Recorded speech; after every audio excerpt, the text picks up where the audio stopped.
Hello guys, welcome to Online Engineering. आज हम यहाँ पर बात करने वाले हैं PERT टेक्निक के बारे में। अब देखो PERT आपके पास क्या है, तो देखो PERT से समझने से पहले इससे कुछ बातें इससे रिलेटेड हम यहाँ पर समझ लेते हैं, ठीक है। तो देखो हुआ क्या कि सर यूएस के अंदर लेट 1950s का टाइम चल रहा था। यूएसए के अंदर यूएसए में यूएस नेवी बना रही थी मिसाइल सिस्टम को, ठीक है। अब आपने नाम मिसाइल का सुना होगा, आपका नाम यहाँ पर है पोलरिसिस बैलिस्टिक मिसाइल। बैलिस्टिक मिसाइल का नाम तुमने सुना है, बिल्कुल। तो पोलरिसिस बैलिस्टिक मिसाइल को ये क्या कर रही थी, यूएस नेवी बना रही थी, ठीक है, लेट 1950s के अंदर। तो क्या हुआ कि सर इसको बनाने के लिए इस चीज को आपको एक्सीलरेट करना था कि सर जल्दी से जल्दी आपके बन जाए। तो प्रोजेक्ट को एक्सीलरेट करने के लिए आपकी प्रोजेक्ट को पूरे जो डेवलपमेंट हुआ ना उसका, सर पूरा प्रोजेक्ट चल रहा है आपका, उस पूरे के पूरे प्रोजेक्ट को एक्सीलरेट करने के लिए, या फिर मैं कुल मिलाकर कह दूं कि सर टाइम आपके पास कम से कम लगे, रिसोर्सेज भी आप कम से कम लगा लो, ऐसी टेक्निक आप निकाल लो कि सर कम से कम रिसोर्सेज, कम से कम पैसा, कम से कम टाइम के अंदर आप प्रोजेक्ट को बना लो, ठीक है। लेकिन दिक्कत क्या हुई कि सर आज दिन से पहले, उस दिन से पहले कभी भी बैलिस्टिक मिसाइल कभी किसी ने नहीं बनाई। किसी ने बनाई होती तो सर एक्सपीरियंस होता ना, आपके एक्सपीरियंस होता तो हम जल्दी से वहां पर क्या कर लेते, उसको अडॉप्ट कर लेते उस टेक्निक को। भाई सामने वाले पर्सन ने बताया एक्सपीरियंस के बेसिस पे ऐसे काम किया और निकल गया।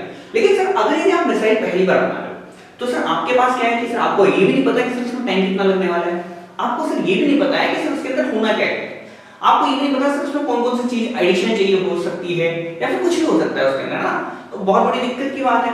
अब सर एक चीज होती है कि सर मान लो आपने कोई बिल्डिंग बनाई है, जनरल बिल्डिंग बनाई, जनरल आपसे शॉपिंग कॉम्प्लेक्स को बनवा रहा है, तो हो सकता है सर पास्ट में कभी ना कभी किसी ने उसको बना रखा होगा, ठीक है। पास्ट में कभी ना कभी किसी ने बनाई रखा है शॉपिंग कॉम्प्लेक्स। तो आप क्या करोगे कि सर उसके एक्सपीरियंस के बेसिस पे आप नया प्रोजेक्ट तैयार कर सकते थे, बिल्कुल। लेकिन बैलिस्टिक मिसाइल जो है तब तक नहीं बनी, ठीक है। ऐसे बहुत सारे काम हैं जो आज तक पहली बार हो रहे हैं। मान लीजिए तो सर सिर्फ एक मिसाइल सिस्टम की बात है ना। हो सकता है अदर कोई नई मिसाइल बना रहा हो या कोई नया रिसर्च डेवलपमेंट प्रोजेक्ट चल रहा हो, तो सर इनके लिए हम कर क्या सकते हैं जिंदगी में, है क्या करें। तो क्या सर इसको छोड़ दें ऐसे कि भाई सर ठीक है छोड़ो, सर पर क्या टाइम मैनेजमेंट, सर लगने तो जितना पैसा लगना है, ठीक है, कोई दिक्कत नहीं है, छोड़ दिया हमने टाइम पैसा भी छोड़ के। लेकिन कभी ना कभी तो आपको कुछ ना कुछ तो जरूरत पड़ेगी, कुछ ना कुछ जरूरत पड़ेगी कि सर आप कैसे न कैसे कुछ ना कुछ तो चाहोगे कि सर प्रोजेक्ट बनके तो कंप्लीट हो, एटलीस्ट टाइम ज्यादा ले ले चलेगा पर प्रोजेक्ट बनके तो कंप्लीट हो आपका। तो इसी बेसिस पे आप यहां पर PERT टेक्निक को यहां पर पढ़ने वाले हैं, ठीक है। अब PERT का नाम क्या होता है, PERT का नाम आपसे सबसे ज्यादा पूछा जाता है, program evaluation and review time, ठीक है। देखो नाम लिख दिया, नाम इसलिए लिखा है मैंने क्योंकि ये एग्जाम में सबसे ज्यादा पूछा जाता है, कि और कोई रीजन नहीं है, पर मैं वही चीज लिखूंगा जो कि सबसे ज्यादा पूछी जाती है, ठीक है। तो हमारी मिसाइल का नाम क्या था, मिसाइल का नाम था पोलराइसिस बैलिस्टिक मिसाइल, ठीक है। अब देखो इसको बनाएंगे, जैसे इंडिया के अंदर कोई चीज बनानी होती है तो हम क्या करते हैं, जनरली हम मदद लेते हैं ना कि सर अगर डिफेंस से रिलेटेड अगर आपको कुछ बनाना है तो आप क्या करोगे, डीआरडीओ के पास जाओगे, डीआरडीओ आपको नई चीजें बना के देता है, ठीक है। ऐसे यूएस नेवी ने जिसकी मदद ली थी ना, या फिर जो डिपार्टमेंट उसके अंदर लगाया था उसका नाम है लोकहीड मिसाइल सिस्टम। क्या नाम है, देखो नाम लिखेंगे, चलो लिख लेते हैं, लोकहीड मिसाइल डिवीजन सिस्टम, ठीक है। अब देखो नाम जो है इंपॉर्टेंट, देखो यार पूछ लिया जाता है, देखो कहीं भी है ना, हालांकि पूछा नहीं गया लेकिन न्यू आईडी से पूछ सकता है। और साथ ही साथ कुछ प्राइवेट कॉन्ट्रैक्टर्स मिले हैं ना, ये लिखना जरूरी थोड़ी है, साथ में प्राइवेट कॉन्ट्रैक्टर्स मिले, साथ में कुछ प्राइवेट कॉन्ट्रैक्टर्स मिले, ठीक है। इन दोनों ने मिलके क्या किया, इस काम को बिल्कुल एक्सीलरेट करने की कोशिश की, ठीक है।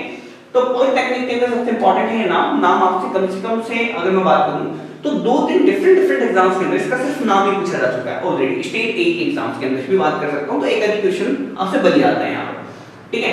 अब से बात आती है टाइम के एस्टिमेशन की, ओके। अब बात करते हैं टाइम एस्टिमेट के ऊपर। अब सर टाइम एस्टिमेट के ऊपर बात क्यों कर रहे हैं ये मैं बताऊंगा आप लोगों को कि सर एक चीज होती है आपकी कि टाइम एस्टिमेट जब हम करते हैं तो हमारे पास दो अप्रोचेज होती हैं। पहली मैंने क्या बताई कि सर आपने कोई कमरा पहले से बना रखा है, कोई रूम, कोई शॉपिंग कॉम्प्लेक्स को कुछ पहले से बना रखा है, उसके लिए आपसे अगर मैं कह दूं कि सर आपने कहा कि सर मैं 10 दिन पहले ही कंस्ट्रक्शन करके आया हूं, 10 दिन पहले मैंने कंप्लीट किया, सर एक कमरा बनाने में तो 3 दिन लगे थे। अगर अगला कोई प्रोजेक्ट आया मेरे पास तो उसने कहा कि सर एक कमरा बनाना है, आप क्या करोगे, 3 दिन में बना दूंगा, कोई दिक्कत नहीं, ठीक है। पिछला वाला कमरे का आपके पास एक्सपीरियंस है, उसी के बेसिस पे आपने क्या कह दिया कि नहीं सर अगला वाला भी बना दूंगा, मेरे पास एक्सपीरियंस है, मैंने पिछला वाला एक कमरा आपने 3 दिन में बनाया था, तो सर ये वाला भी 3 दिन में बना दूंगा। कैसे बनाऊंगा, सर जैसे काम मैंने वहां किया था वैसे काम यहां कर दूंगा, कोई दिक्कत है, आपके पास कोई दिक्कत नहीं है, इसमें कोई टेंशन वाली बात नहीं है। जो काम पहले किया वो अब कर देंगे, ठीक है। तो टाइम एस्टीमेट के अंदर पहला टाइम एस्टीमेट तो इस तरीके से था कि आपने देखा एक्सपीरियंस के बेसिस पे आपने खुद ने बता दिया 3 दिन लगेंगे साहब, ठीक है। सेकंड, अगर उसने कह दिया कुछ नई सी डिजाइन दे रहा हो, पहली बार बन रहा है स्ट्रक्चर, ठीक है, मान लो आपसे कह दिया कि सर कमरा बनाना है थोड़ा सा टेढ़ा होना चाहिए ऐसा, अभी बना तो नहीं है कभी जिंदगी में, लेकिन कह दिया उसने ऐसा बनाना है, आप क्या कह दोगे? तो ये तो पहली बार बन रहा हूँ, इसमें पता नहीं कौन कौन सी इंजीनियरिंग लगाओगे आप, तो आपको पता है क्या कितना टाइम लगेगा उसमें, आप कह दोगे नहीं। आप क्या कह सकते हो कि सर देखो यार नॉर्मल कमरा मैं 3 दिन में बनाता हूँ, ठीक है सर, अब आप इतनी सारी चीजें मॉडिफिकेशन करवा रहे हो कि सर इसमें ऐसा भी होना चाहिए, इसमें वैसा भी होना चाहिए, जो पहले कभी नहीं बनाया मैंने, तो उसके लिए आप क्या बोलोगे जनरली कि नहीं सर ठीक है, इसके अंदर से मैं बता सकता हूँ आपको सर लगभग आपको 15 दिन तक वेट करना पड़ेगा कि सर अगर 10 से 15 दिन के बीच में बना लूंगा, उसमें आप एग्जैक्ट कैलकुलेशन एग्जैक्ट बात बोल पाओगे सर 10 से 15 दिन आपने बोल दिया, ठीक है, क्या आप एग्जैक्ट दिन बता पाओगे? आप कह दोगे सर देखो 10 से 15 दिन लगेंगे, ठीक है सर, कर तो दूंगा मैं 10 से 15 दिन, वो किसके ऊपर आपको पता है कि सर आपको पोटेंशियल कितना है, उसी बेसिस पे आपने बोल दिया, ठीक है सर 10 से 15 दिन लगेंगे, टाइम रेंज दिया आपने, टाइम रेंज दिया सर, प्रोबेबिलिटी है कि सर 10 से 15 दिन के बीच में काम को मैं कंप्लीट कर दूंगा। लेकिन सर जब भी मैं पहले केस में गया था, जब आपने पहले ही बनाया हुआ है, उस दिन में आपने एग्जैक्ट बोला सर 3 दिन में कमरा बन जाएगा, कोई दिक्कत नहीं आएगी, 10 से 15 दिन की बात नहीं है, रेंज दी थी आपने नहीं दी थी। तो यहाँ पर आपकी अप्रोच जो चलती है ना, टाइम एस्टीमेट चलते हैं, दो टाइप के चलते हैं। पहला डिटरमिनिस्टिक अप्रोच, टाइम को मैनेज एस्टीमेट करने की दो टेक्निक है, deterministic approach and second one is probabilistic approach, ठीक है साहब। अच्छा, तो यहाँ पर मैंने दोनों केस बताया आपको। तो पहला केस आपको कौन सा था, इसमें रूम आपने कह दिया, रूम का केस था ना पहला वाला, ठीक है ना। तो पहला केस कौन सा था, दूसरा केस कौन सा था, बताएं जरा जल्दी से। तो कह रहे हैं जो आपका पहला केस था डिटरमिनिस्टिक अप्रोच था, क्योंकि आपने बोल दिया कि सर रूम जो बनेगा वो 3 दिन में बनके कंप्लीट करा दूंगा। लेकिन फिर जो आपने रेंज दिया था ना, उसमें से 10 से 15 दिन बोले थे आपको खुद को ये पता है सर 10 दिन में कंप्लीट होगा, 11 में होगा, 12 में होगा, 13 में होगा, 14 में होगा, 15 में होगा, ठीक है। आपने देख लिया था क्या रेंज, ठीक है। तो दो अप्रोचेस के ऊपर हम फॉलो करने वाले हैं। और पर्ट के बारे में क्या बोला मैंने, पर्ट के बारे में क्या बोला मैंने कि सर पहली बार बन रही थी पॉलिसिस बैलिस्टिक मिसाइल, पहली बार बन रही थी ना, वेरी गुड। अगर पहली बार बन रही थी तो सर वो डिटरमिनिस्टिक अप्रोच को फॉलो करेगी या फिर आपसे प्रोबेबिलिस्टिक अप्रोच को फॉलो करेगी। सबसे पहला क्वेश्चन आपके यहां से इस तरीके से बन सकता है, ठीक है। पहला क्वेश्चन लोग पूछ सकते हैं किस तरीके से पूछेगा, प्रोबेबिलिस्टिक अप्रोच को कौन फॉलो करेगा साहब। तो देखो सीधा सा सवाल है, सीधा सा जवाब है सर, ये जो है ना इसको फॉलो करता है आपका सीपीएम। देखो दोनों सब्जेक्ट हैं आपके, सीपीएम इसको फॉलो करता है आपका पर्ट, ठीक है। ये दोनों बातें आपको पता होनी चाहिए, ठीक है। ये दोनों आपके क्वेश्चन हैं सीधे सीधे एक एक मार्क के। अब सीपीएम क्या होता है ये तो मैंने पढ़ा नहीं है ना, सीपीएम क्या होता है ये तो मैंने पढ़ा नहीं है। हमने पढ़ा क्या है, यहाँ पे पर्ट को पढ़ना है। अब पर्ट पढ़ानी है, अभी एक्चुअली हम स्टार्ट किए, लेकिन ठीक है सर थोड़ी बहुत जितनी नॉलेज है मेरी पर्ट की, उस पर्ट की नॉलेज के हिसाब से मैं बता सकता हूं सर यहाँ पर पर्ट जो है आपका प्रोबेबिलिस्टिक अप्रोच के ऊपर डिपेंड करेगा, ठीक है। बिल्कुल ये बात हो गई सर, बिल्कुल बहुत ही जेन्युइन बात। अब सर चलते हैं आगे की तरफ, ठीक है। आगे की तरफ आगे की तरफ देखते रहो सर क्या क्या होता है आपका, ठीक है।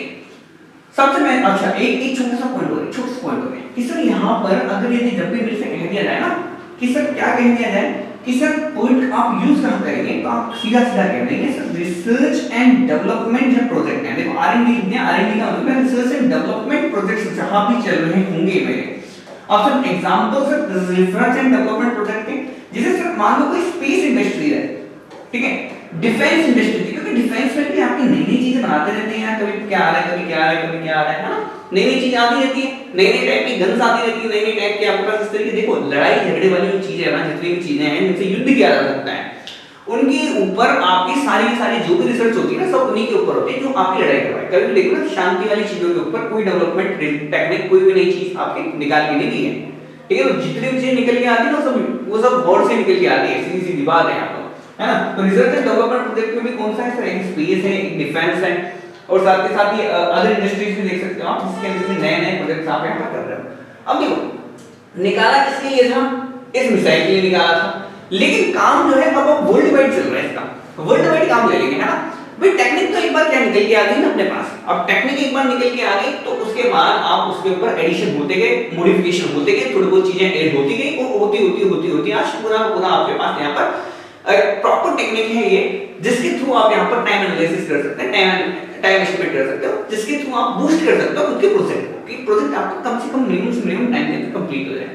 ठीक है, अब देखो अगर मैं आपसे पूछूं कि सर PERT जो है आपका वो इवेंट या कोई इवेंट और एक्टिविटी दो चीजें पढ़ी ना, अब तक तो इवेंट पढ़ा है एक्टिविटी पढ़ी है कि सर PERT आपका इवेंट ओरिएंटेड होगा कि एक्टिविटी ओरिएंटेड होगा, जरा जल्दी से सोच के देखो आप।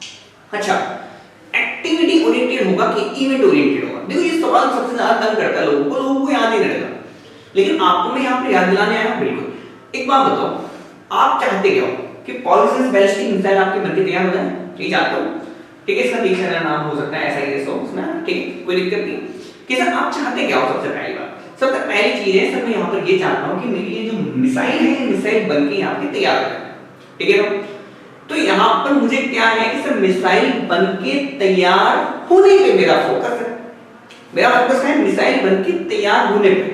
अब सर उसमें कितने भी दिन लग रहे हैं मुझे कोई लेना देना नहीं, दिन कितना लग रहे हैं, कितनी एक्टिविटी करनी पड़ रही है, अब आपको उसके लिए कितना फंड चाहिए, कितने रिसोर्सेज चाहिए, कितना मटेरियल चाहिए, वो सारी बातें तो बात की है। मुझे क्या चाहिए, मेरा ड्रीम प्रोजेक्ट है, मैं चाह रहा हूँ कि यहाँ पर पॉलिसिस बैलिस्टिक मिसाइल को कंप्लीट करूँ। ठीक है, तो आप किसी चीज की शुरुआत करोगे उसको लास्ट में डाल क्या करोगे, खत्म करो, ये तो करना ही करना है ना। किसी चीज की शुरुआत होगी तो उसका अंत तो करोगे बिल्कुल ना। तो शुरुआत की आपने पॉलिसिस बैलिस्टिक मिसाइल की और लास्ट में डाल एंड कर दिया। स्टार्टिंग और एंडिंग पॉइंट आपके इवेंट कहलाते हैं। बिल्कुल सर, इवेंट मतलब क्या होता है, एक पर्टिकुलर मोमेंट जिस पे आपने इसकी शुरुआत कर दी और इसकी एंड कर दी। बैलिस्टिक मिसाइल बन के कंप्लीट खत्म। ठीक है, अब इसके बीच में आपकी कितनी भी एक्टिविटीज लगी उनसे कोई लेना देना अभी अपना है नहीं। एक्टिविटीज काफी सारी हो सकती है बीच में, ठीक है कोई दिक्कत नहीं, एक नहीं काफी सारे हो सकते हैं। ठीक है, लेकिन सर ये स्टार्ट हो जाए एंड हो जाए, आप क्या चाहते हो यहाँ पर कि सर स्टार्ट हो एंड हो जाए? ठीक है, सीधी सी बात। तो सर ये वाला आपका इवेंट ओरिएंटेड रहेगा या एक्टिविटी ओरिएंटेड रहेगा? आप इवेंट ओरिएंटेड। क्यों? आप क्या चाहते हो कि पॉलिसिस बैलिस्टिक मिसाइल आपकी बनके तैयार हो जाए। ठीक है, तो आपको शुरुआत करनी एंड करनी टेक्निक तो हर एक, अब या तो आप यहां से समझ लो, अदरवाइज आप एक और एग्जांपल देख सकते हो। ठीक है, कि एक्टिविटी की शुरुआत और कंप्लीट होने पे मेरा फोकस रहता है, ना कि सर एक्टिविटी में कितने दिन लिए इस पे आपको कितने दिन लगते हैं। आपको बनाना है मिसाइल, है ना, आप सोच के बैठो मिसाइल बनाना है। ठीक है, अब जब आपने ठान ही लिया मिसाइल बनाना है तो टाइम फ्रेम नहीं देखते, टाइम रिसोर्सेज नहीं देखते, आप क्या देखते हो शुरुआत एंड। तो आप किस पे ओरिएंटेड है कि बना के मेरे को कंप्लीट कर दें, that means we are only event oriented. Okay, तो ये बात है आपको इंपॉर्टेंटली याद रखनी। अब देखो टाइम एस्टीमेट देखा हमने, तो सर यहाँ पर एक डिटरमिनिस्टिक अप्रोच निकल के आई थी, प्रोबेबिलिस्टिक को लिखा था हमने यहाँ पर PERT के लिए। बिल्कुल, अब सर PERT के बाद अगर यहाँ पर मैं बढ़ूं, देखो थोड़ा सा बढ़ जाता हूँ। ठीक है, और अगर यहाँ पर मैं कह दूं आप लोगों से सर प्रोबेबिलिस्टिक का मतलब था कि सर आपने एक रेंज दी थी कि सर 8 से लेके 15 दिनों के बीच में आप यहाँ पर, या फिर देखो कोई भी रेंज दे दो आप, मैं 10 से 15 लिखा था कि 8 से 15 लिखा था, देखो जो भी लिखा था मैंने 10 से 15 लिखा था। हाँ, 10 से 15 दिनों के बीच में आपने कहा था कि सर उस स्पेशल टाइप की डिजाइन को, स्पेशल टाइप के मकान को जो कि टेढ़ा है आपका, है ना, बिल्कुल उस टाइप के मकान को आप 10 से 15 दिनों में बना दो। ठीक है, तो आपने एक रेंज दी थी। अब देखो ये 10 दिन में भी हो सकता है काम, आपका 15 दिन में भी हो सकता है, उसके बीच में कहीं भी हो सकता है। जरूरी है 10 दिन में कंप्लीट हो, जरूरी है 15 में कंप्लीट हो, 10 में भी हो सकता है, 15 में भी हो सकता है, 10 से 15 के बीच में भी हो सकता है। ठीक है, ओके। अब देखो सर ये रेंज आप जो है कैसे निकालते हो, तो किसी भी एक्टिविटी के बारे में आपको लगभग इतना अंदाजा रहता है कि सर ठीक है छोटी, देखो पूरी मिसाइल का तो मुझे अंदाजा नहीं है, लेकिन मिसाइल के अंदर अगर छोटी सी एक्टिविटी है ना, तो छोटी सी एक्टिविटी का तो किसी न किसी को एक्सपीरियंस रहता है। देखो भाई ऐसा तो है नहीं कि मिसाइल का बिल्कुल हमने कह सिर्फ मिसाइल हमने बनाई नहीं है, ऐसा छोटी सी एक्टिविटी होगी ना, उस छोटी सी एक्टिविटी का तो आपको पास अंदाजा होगा, किसी न किसी के पास छोटा मोटा एक्सपीरियंस होगा, हल्का फुल्का, पूरा नहीं है, आधी अंडरस्टैंडिंग है, हल्की फुल्की अंडरस्टैंडिंग, थोड़ा कुछ तो होगा, तो उसके हिसाब से आप रेंज तो दिखा दोगे। अच्छा, आप कहेंगे सर ऐसे कैसे निकालते हैं? अच्छा, आपसे मैं बोलूं कि सर ठीक है आपने गेट का सिलेबस दिखाया, मैंने आपको गेट का एक बार दिखाया पूरा या फिर स्टेट जेईई दिखा दिया, मान लो लेटेस्ट से कि स्टेट जेईई का ले लें या एसएससी जेईई का ले लो, एसएससी जेईई का ले लो। हां, एसएससी जेईई का मैं आपको सिलेबस दिखाता हूं, उसमें टैग भी आता है, नॉन टैग भी आता है, बहुत से लोग टैग से भी वाकिफ हैं, बहुत से नॉन टैग से भी वाकिफ हैं। ठीक है, उठाया, ठीक, आपसे बोला एसएससी जेईई का सिलेबस है। अच्छा ये बता कितने दिनों में प्रिपेयर करो, कभी किया आपने जिंदगी में? नहीं किया, आपके लिए तो पहली बार हुआ ना, आपके लिए तो पूरी टेक्निक, आप तो पहली बार कर रहे हो, आपके लिए तो पूरी टेक्निक है। बिल्कुल, आप क्या करोगे, फिर भी आप एक रेंज दे दोगे, सर मैं 4 से 6 महीने में सर पक्का है 4 से 6 महीने में कर देगा। बिल्कुल सिलेक्शन ले लूंगा 4 महीने में, तो ऐसा ऐसा बोलते हो कि बोलते हैं बिल्कुल। अब देखो मेरे सामने झूठ नहीं बोल रहा है ना, बिल्कुल बोलते हैं, बिल्कुल बोलते हैं। 4 से 6 महीने में एसएससी का कंप्लीट करना है साहब, ठीक है। अंदाजा किया 4 से 6 महीने, बिल्कुल 4 से 6 महीने, ठीक। अब जरूरी है ये फिक्स 4 महीने में खत्म हो प्रिपरेशन, फिक्स 6 महीने में कंप्लीट हो आपका सिलेबस, जरूरी है नहीं, बीच में हो सकता है कहीं भी खत्म हो जाए 4 से 6 के बीच में। अब इसका अंदाजा कैसे लगेगा आपको, इसका अंदाजा आपको लगाना पड़ेगा साहब, देखो तो यहाँ पर देखो आपके 3 टाइम एस्टीमेट निकल के आते हैं। प्रोबेबिलिस्टिक अप्रोच के अंदर आपके 3 टाइम एस्टीमेट है PERT के अंदर। PERT आपको प्रोबेबिलिस्टिक अप्रोच में, प्रोबेबिलिस्टिक अप्रोच के अंदर 3 टाइम एस्टीमेट। सबसे पहला एस्टीमेट उसको बोलते हैं हम यहाँ पर ऑप्टिमिस्टिक टाइम, सबसे पहला जिसको हम बोलते हैं ऑप्टिमिस्टिक टाइम। अब देखो सेकंड आपके पास होता है पेसिमिस्टिक टाइम, पेसिमिस्टिक टाइम। और थर्ड नंबर पे होता है आपका मोस्ट लाइकली टाइम, ठीक। ऑप्शन एक तीनों क्या चीज है। अब देखो एक चीज है कि सर आप थोड़ा बहुत किस्मत पे मान लेते हो, मान लेना आप थोड़ा बहुत किस्मत पे मान लेते हो, ठीक है, थोड़ा बहुत किस्मत का मेरा योगदान है। अगर यदि आपकी किस्मत बहुत अच्छी है तो आप प्रिपरेशन को क्या करोगे, 4 से 6 महीने के अंदर प्रिपरेशन चल रही है, हम 4 से 6 महीने, ठीक है। अगर आपकी किस्मत बहुत अच्छी है तो आप क्या करोगे, इस प्रिपरेशन को 4 महीने में कंप्लीट कर दोगे। अगर आपकी किस्मत खराब है, बीच में शादी आ गई, बीच में किसी को कुछ हो गया, किसी को क्या हो रहा है, आपके खुद की दिक्कत आ रही है कुछ, ठीक है, तो आपको 6 महीने लगेंगे, ठीक है। रेंज तो आपने नहीं है ना 4 से 6 महीने, ठीक है। अगर ये सब कुछ सही चल रहा है, कोई नहीं, घर वाले भी सपोर्टिव है, रिलेटिव भी परेशान नहीं कर रहे, रिलेटिव भी फोन करके नहीं बोल रहे हैं कुछ भी, लेकिन क्या होगा सर 4 महीने कंप्लीट कर देंगे। लेकिन सर कोई दिक्कत आ रहा है कि बीच में शादी वादी भी आ गई, बीच में आपको एंजॉय भी करने थे, थोड़े बहुत दोस्तों के साथ भी इधर-उधर टाइम बिताना होगा बिल्कुल, और थोड़ा बहुत क्वालिटी टाइम भी देना था आपको उसको, है ना, तो उसके इसमें आपको क्या लग जाएंगे सर 6 महीने लग जाएंगे, ठीक है। कोई दिक्कत है, कोई दिक्कत नहीं है, लेकिन सर जरूरी है कि सर 4 महीने में खत्म हो, 6 महीने में कंप्लीट हो। यानी कि अगर यदि आपने कह दिया कि सर आपकी किस्मत अच्छी है तो आप ऑप्टिमिस्टिक टाइम पे जाओगे, अगर आपकी किस्मत खराब है तो आप पेसिमिस्टिक टाइम पे जाओगे। लेकिन सर इसके 4 से 6 महीने के अंदर होने के चांसेस सबसे ज्यादा है, 4 से 6 महीने के बीच में। देखो कोई भी चीज है ना, हम जो पहली बात तो ये है, आप खुद ही देख लेना, आप जो बोलते हो वो खुद ही नहीं कर पाते हम लोग, है ना। हमसे यही तो होता है, 4 महीने का बोला, 6 महीने का बोला, बीच में कहीं रुक जाएंगे, ठीक है। तो बीच में कहीं ना कहीं किसी न किसी पॉइंट पे यहां पर मैं कहता हूं कि सर लेट अस से कि सर 5 के अंदर आपके होने के चांसेस सबसे ज्यादा है, 5 मंथ में होने के चांसेस सबसे ज्यादा है, 4 के भी कम है, 6 के भी चांसेस कम है, 5 महीने में होने के चांसेस बहुत ज्यादा है। तो ये वाला टाइम आपका हो गया कौन सा, मोस्ट लगेगा, यानी कि द नॉर्मल टाइम, वो नॉर्मल टाइम जो कि आपको लगेगा किसी भी एक्टिविटी को कंप्लीट करने में, that time will be known as your most likely time. तो नॉर्मल टाइम से कम का टाइम जो कि आपको लगेगा किसी एक्टिविटी को कंप्लीट करने में आपको ऑप्टिमिस्टिक टाइम, वो नॉर्मल टाइम से ज्यादा लगने वाला टाइम किसी भी एक्टिविटी को कंप्लीट होने में पेसिमिस्टिक टाइम। सिंगल वर्ड लिखेंगे आप, बिल्कुल सर सिंगल वर्ड लिख लेना है। यहां लिखो minimum time required when everything goes perfectly, maximum time, देखो इसको ऐसे याद रखना है, मैक्सिमम देखो ऐसे ज्यादा याद रहता है, maximum time required when everything goes abnormal, ठीक है, time required when everything is normal,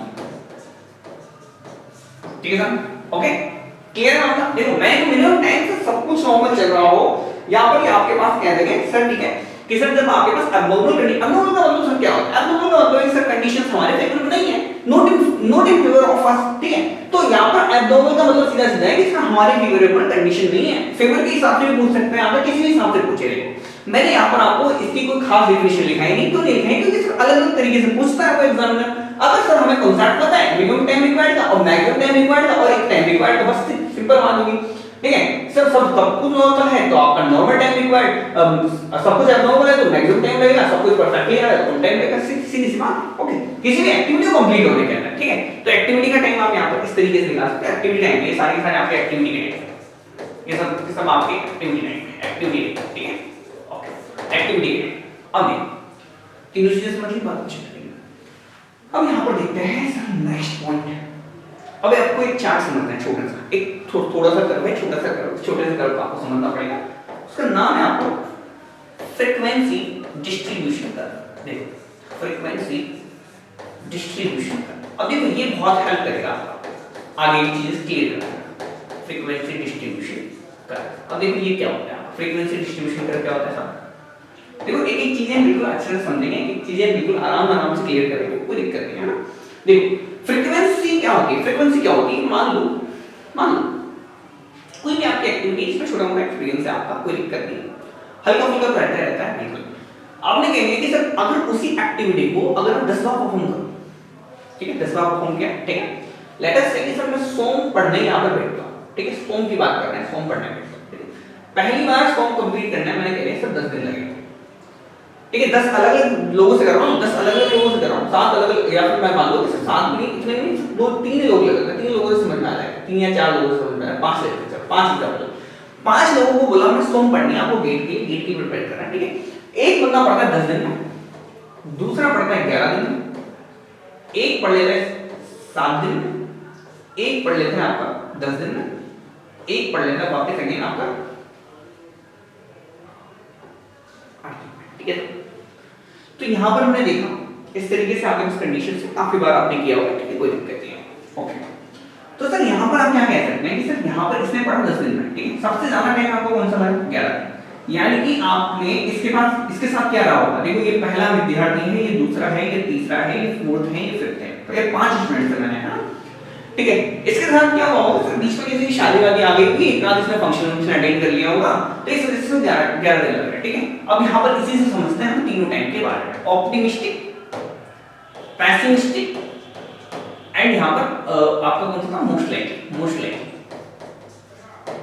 ठीक है, टाइम में लिखा था पीछे, टाइम लिख देना इसके पीछे ना, टाइम कोई दिक्कत नहीं, टाइम, ओके, ठीक है।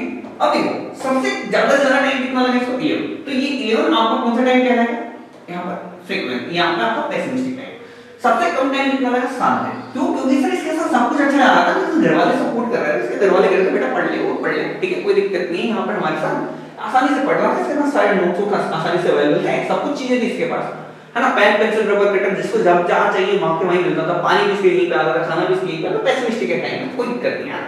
तो ये ऑप्टिमिस्टिक टाइम हो गई, या आपको पेसिमिस्टिक, इसको क्या हुआ, इसको देखो आप नोट्स मिलते पहले, बीच में शादी भी अटेंड कर ली इसने, बीच में इधर-उधर भी चला गया है ना, तो इसके साथ जो हुई कंडीशन से अबनॉर्मल कंडीशन से, जरूरी नहीं है सर ऐसा हुई हो, ठीक है। और मोस्ट लाइकली क्या है कि सर इसने भी 10 दिन में खत्म कर दिया, अगर इसने भी 10 दिन में खत्म कर दिया, ये मान लीजिए, तो दो लोगों ने 10 दिन तक खत्म कर दिया, तो आपके सबसे ज्यादा चांसेस क्या है कि सर 10 दिन के चांसेस सबसे ज्यादा है सर, ठीक है, कि 10 दिन में कंप्लीट हो जाएगा, इसके चांसेस सबसे ज्यादा है। तो एक आपके पास तीनों टाइम एस्टिमेट्स मिल गए, देखो 10 दिन में दो लोगों ने कंप्लीट कर दिया, तो इसके चांसेस सबसे ज्यादा है ना कि 10 दिन में कंप्लीट हो जाएगा आपका प्रोजेक्ट, ठीक है।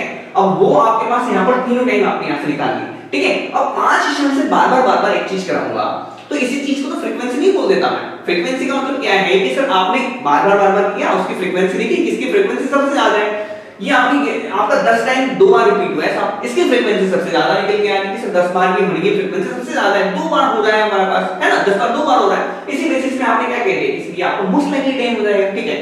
अब हम यहाँ पर चार्ट बनाते हैं, इस चार्ट का नाम हम यहाँ पर देने वाले हैं फ्रीक्वेंसी डिस्ट्रीब्यूशन का, ओके, ठीक है। ये समझाने के लिए है ना, समझाने के एग्जांपल था, ठीक है, इस तरीके से आपके 10 दिन 8 दिन सोम नहीं बढ़वाएगा, ठीक है, इसको नहीं, ये समझाने के लिए था। अब देखो आगे की चीजें कैसे क्लियर होती चली जाएगी, ठीक है। अब देखो क्या है कि सर जैसे भी समझ में आया ना, किस तरीके से समझ में आया, वो सारे के सारे तरीके अपने को आजमा लेना चाहिए, जितने तरीके से मैं समझा सकता हूँ सब तरीकों से समझाने की आपको बिल्कुल कोशिश करूंगा। ये देखो सोम में नहीं जा रहा, बैठाने का नाम लिखा, बोला सर सोम तो बहुत जरूरी है, सीपीएम में देखो सोम पढ़ना है ना, सीपीएम में पूरे सीपीएम पढ़ा रहा हूँ, आप लोग वो सारे बार-बार नहीं मत कहना सर सोम ले आते हैं, आप सीपीएम पूरे ले आओ, ठीक है।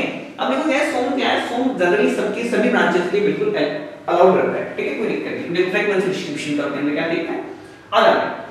अब देखो अच्छा ये बताने की जरूरत है क्या, सॉरी ये बताने की जरूरत है आप लोगों से किसी को कि सर आपका मोस्ट लाइकली टाइम को हम यहाँ पर डिनोट करेंगे, देखो इसको डिनोट करते हैं टी नोट से, है ना, इसको डिनोट करते हैं टीपी से। अब इसको डिनोशन के दो तरीके हैं, बुक्स के अंदर कौन कौन से दे रखे हैं मैं दोनों लिख देता हूं, टीएम भी लिख सकते हो आप, इसको टीएल भी लिख सकते हो आप, आपकी इच्छा है।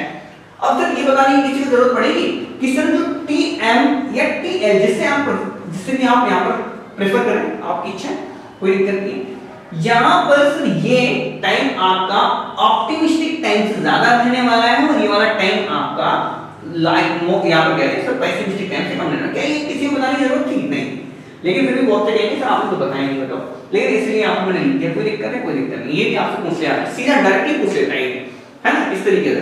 अब आप लोगों को यार ये तो पता ही होना चाहिए एग्जैक्टली। देखो ये बताया गया सर मैंने मिनिमम टाइम, मैक्सिमम टाइम, बीच में नॉर्मल टाइम, ठीक है, ओके।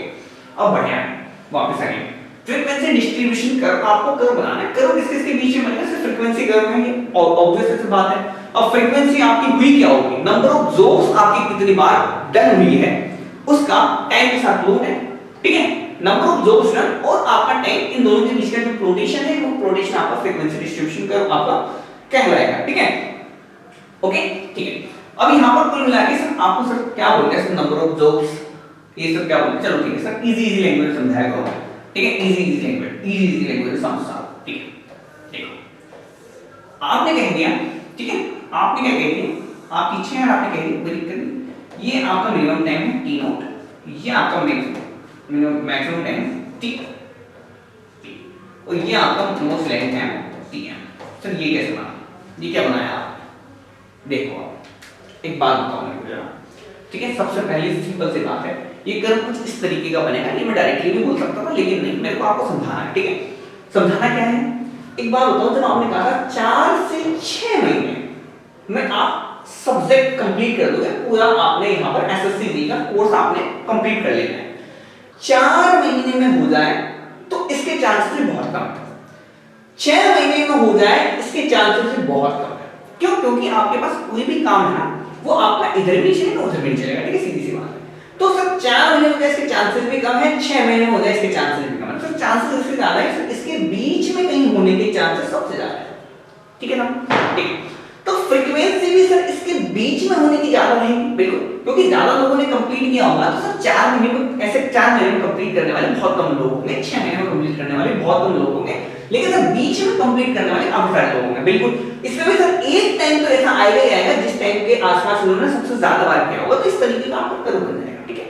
यानी कि जो एक्टिविटी है, यहाँ पर जो एक्टिविटी है, इस एक्टिविटी को कंप्लीट करने के लिए आपने यहाँ पर चार्ट बनाया, एक्टिविटी को टाइम के बीच, ये एक्टिविटी चल रही है आपकी, यहाँ पर टाइम चल रहा है, ठीक है, कोई दिक्कत नहीं, कोई दिक्कत नहीं, ओके। सर ये करो आपका ऐसा बनेगा, कुछ ऐसा बने, कुछ, ठीक है, समझिए, ठीक है।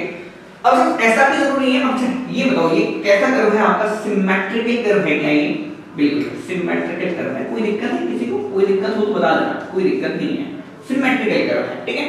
और सर जरूरी है ये सिमेट्रिकल बने, हाँ जरूरी है सिमेट्रिकल बने, जरूरी नहीं है, ठीक है।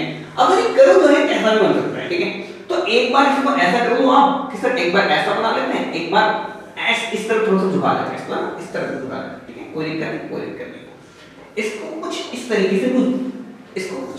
से झुका लेना, ठीक है, कोई दिक्कत नहीं, ठीक है।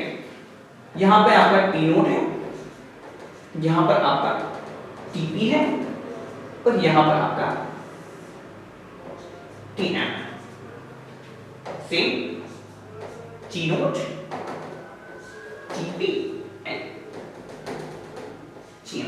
तो ये कर्व जो है ना, जरूर ये सिमेट्रिकल है, हो सकता है इसलिए अनसिमेट्रिकल कर्व बन जाए, इसमें कोई दिक्कत नहीं है ना, कोई ऐसा गड़बड़ नहीं करनी, आप अनसिमेट्रिकल बन सकते हैं, ये भी अनसिमेट्रिकल है, ये भी अनसिमेट्रिकल है, ठीक है, ओके।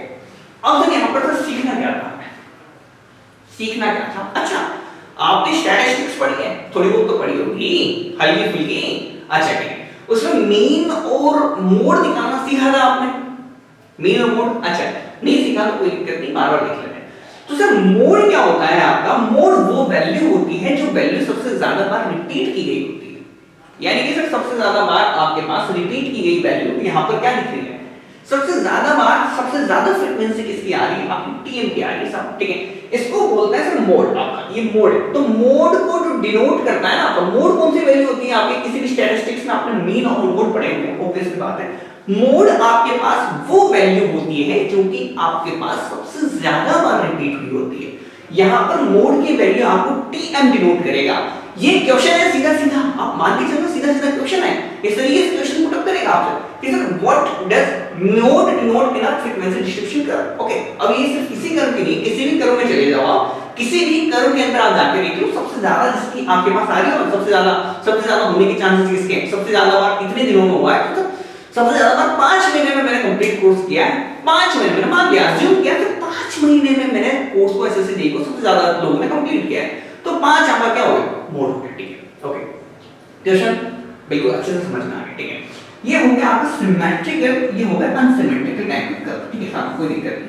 अगर सर यहाँ पर मैं एक रिलेशन देखूं तो आपका रिलेशन साथ साथ दिख रहा है, TP में से TM घटाऊं तो सर यहाँ पर आपका TM में से T नोट घटाने के बराबर है। ठीक है, ये भी सवाल बन सकता है बिल्कुल। अब सर दो सवाल बन सकते हैं ना, वो सवाल देख लेते हैं इस तरह से। ठीक है, वो सवाल देख लेते हैं। यहाँ पर देखो सर TP में से अगर TM को घटाऊं, ठीक है, तो ये वैल्यू आपकी कम आएगी किससे, TM में से T नोट को घटाऊंगा उससे। ठीक है ना, यहां पर देखो, यहां पर ये वैल्यू आपने कह रहे हो TP में से TM को घटाऊंगा तो ये वैल्यू आपकी ज्यादा आएगी, TM में से T नोट घटाऊंगा उससे। ठीक है, ओके। अब देखो एक बार बताओ, मैं नाम दे देते हैं, नाम दे देते हैं। इसको बोलता हूं मैं normal shaped curve. Normal shaped curve, normal shape का क्या है, इसमें कौन सा खतरनाक सा शेप होना नहीं, आप नॉर्मल शेप कर्व। ठीक है, एल नॉर्मल इसको बोलते हो आप। अच्छा ये किधर घूम गया, राइट की तरफ, इस तरह ये ऐसे झुका हुआ है सीधे की तरफ, ये उधर उधर की तरफ जा रहा है। इसका नाम कह देंगे हम राइट स्क्यूड कर्व। अब देखो राइट स्क्यूड कर्व, इसको क्या बोलते हैं, इसके किस साइड है, लेफ्ट साइड रहेंगे क्या, बिल्कुल। इसको बोलते हैं सर हम लेफ्ट स्क्यूड कर्व। ठीक है, अब लेफ्ट स्क्यूड कर्व है, इसको पॉजिटिव भी बोलते हैं, इसको आप नेगेटिव भी बोलते हो। ठीक है, और इसको आप कुछ बोलोगे नहीं, है ना। इसका एक और नाम दे देते हैं, चलो इसको बोलते हैं हम bell shaped curve, bell shaped curve. ठीक है, तो इस नाम से भी मिल सकता है, इस नाम से भी मिल सकता है। देखो नाम तो कुछ भी दे दे यार, टेक कर्व के बारे में पता है हमें, नाम के बारे में देखो नाम कुछ भी दे दे कोई दिक्कत नहीं है। अगर उसने कर्व दे रखा है लेकिन उसने नाम दे के कर्व पूछ लिया तो दिक्कत आ जाएगी, इसका नाम आप याद रखना थोड़े बहुत, है ना। ठीक है ना, ये सब चीजें तो हमारी ऊपर बिल्कुल ठीक है। आपको नोट तक तो होना सारा क्लियर है, बिल्कुल। अब देखो मैं आगे बढ़ता हूं थोड़ा सा। अब सर इसमें आपसे पूछेगा क्या, पूछेगा सर अभी भी नहीं पूछा गया इसमें पूरा, नहीं अभी भी नहीं पूछा इसमें पूरा। अब पूरा क्या पूछेगा देखो आप, इसमें आपसे कैलकुलेट कराएगा कि सर ठीक है किसी भी टाइम पे आपको कैलकुलेट करा सकता है कि सर ठीक है मीन टाइम आप निकाल लो। ये तो देखो ये तो मोड टाइम ना आपका, ये तो मोड टाइम है, ये मोड टाइम है। और सर इसका पूरा मीन टाइम भी तो निकलवा सकता है भाई। 10 स्टूडेंट्स हैं, 10 ने अलग-अलग टाइम पे आपका कंप्लीट किया, उसका कोई उसका मीन टाइम निकाल के बताओ। मीन टाइम आपसे पूछना है, ठीक है। मीन टाइम निकालना सबको आता है, बिल्कुल। अच्छा तो मीन निकालना आपको आता है, मीन कैसे निकालते हैं, मीन से निकालने का बहुत प्यारा फॉर्मूला है, स्टैटिस्टिक्स में पढ़ा था, xi n। ये था क्या, बिल्कुल ठीक है। इसको किससे डिनोट कर देते हैं हम, x बार से करोगे, बिल्कुल x बार। ये i थोड़ा बड़ा हो गया है, इसको i थोड़ा छोटा ठीक है, xi बाय n। अब x एक्सिस पे आपका क्या है, यहाँ पर x एक्सिस पे क्या है आपका टाइम, और y एक्सिस पे क्या है, ये भी याद रख लेना, ये इसको नहीं भूलना है, x एक्सिस पे y एक्सिस पे क्या है, ठीक है। x एक्सिस पे आपका क्या टाइम, तो सर यहाँ पर x एक्सिस पर टाइम है, तो सर यहाँ पर summation of time divide by n कर दें, चलेगा, ठीक है सर।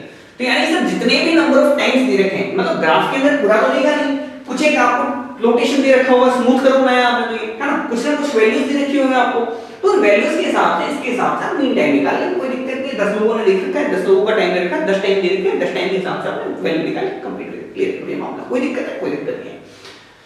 सेकंड चीज पूछते हैं आपसे डेविएशन, ठीक है, डेविएशन कैसे देखते हैं।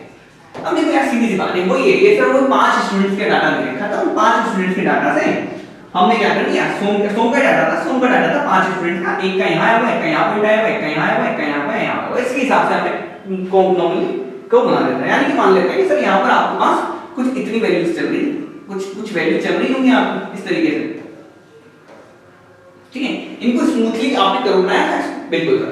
अब सर यहाँ पर देखो आप कि सर सेम डाटा आपको यहाँ पर दे रखा है ऑलरेडी, ठीक है। तो सर पहले स्टूडेंट ने आपने कह दिया सर पहले स्टूडेंट ने 4 महीने कंप्लीट किया था, सेकंड स्टूडेंट ने आपका 6 महीने कंप्लीट किया था, तीसरे स्टूडेंट ने आपका 7 महीने कंप्लीट किया होगा, किसी ने आपके पास 7 तो नहीं था, 4 से 6 महीने का, किसी ने आपका यहाँ पर मान लो इसको थोड़ा सा यार 7 में नहीं 7 नहीं करें, कम लगाएं, एक ने 5.5 महीने में किया होगा, एक ने आपका चौथे स्टूडेंट ने कुछ ना कुछ 5 महीने में किया होगा, ऐसा करते करते डिफरेंट लोगों ने डिफरेंट महीनों में आपने कोर्स कंप्लीट किया होगा, उन्हीं टाइम को आपने देखना है। सर डिवीजन कैसे निकालेंगे, डिवीजन कैसे निकालते हैं सर, x बार में से, या फिर मैं कहता हूं x बार में से नहीं निकालो, तो आप इसमें से निकाल सकते हो कि सर इसका डिवीजन कैसे निकलेगा, कि सर जो भी आपको टाइम दे रखा है x बार माइनस x, ठीक है, ऐसे ही तो या फिर आप देखो मोड में लिखा है तो xi माइनस एक्स बार लिख सकते हो, कोई दिक्कत नहीं है ना।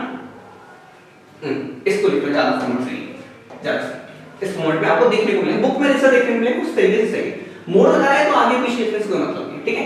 तो आप देख लो कि सर डेविएशन जो है आपका इस मीन टाइम से डिफरेंट ऑब्जर्वेशंस का कितना निकल गया, किसने 10 महीने में किया तो उसका कितना डेविएशन है, मीन टाइम से कितना डेविएशन, मीन टाइम से कितना पहले उसने कंप्लीट कर दिया, मीन टाइम में कितना बाद उसने कंप्लीट कर दिया, उससे हम निकालना डेविएशन, ठीक है। ये कैलकुलेट करा सकता है आपसे, ये कैलकुलेट करा सकता है आपसे। तीसरी चीज सर आपसे कैलकुलेट कराता है वेरिएंस, ठीक है। वेरिएंस को किससे डिनोट करते हैं, के से।